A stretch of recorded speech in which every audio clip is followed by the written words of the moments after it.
En los Estados Unidos vemos cómo se forma un movimiento llamado el cristianismo progresista y cómo esto realmente está afectando el mundo del cristianismo. Y en Latinoamérica cada vez vemos más cómo esto también afecta nuestras iglesias, afecta las creencias que tenemos. Pero creo que es importante que nosotros lo podamos identificar y luego que también podamos saber cómo manejar y cómo responder ante eso. Entonces, ¿cuáles serían los principios básicos del cristianismo progresista? Well, the basics of progressive Christianity, we can trace that through the narrative arc of the gospel.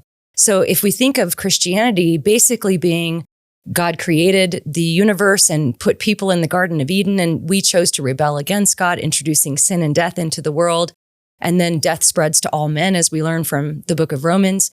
And then there's God's great rescue plan. Jesus, God incarnate, God in flesh, living that perfectly sinless life that we couldn't live, taking our sins upon himself so that when we put faith in him, we can be with him forever. He's resurrected, ascended to heaven, promises to return for a final judgment of the living and the dead. And this is just the basics of the historic Christian gospel.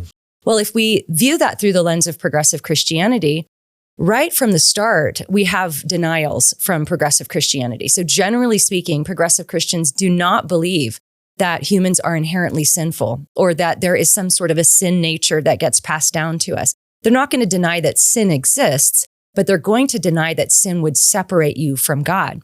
So that sort of topples the rest of the gospel, right? So when progressive Christians think about the atonement, the atoning sacrifice of Jesus on the cross, they pretty much reject the view that Jesus' death was sacrificial. They see him more as a moral example of someone showing us what forgiveness looks like. But if we don't need to be saved, we don't actually have to place personal faith in Jesus.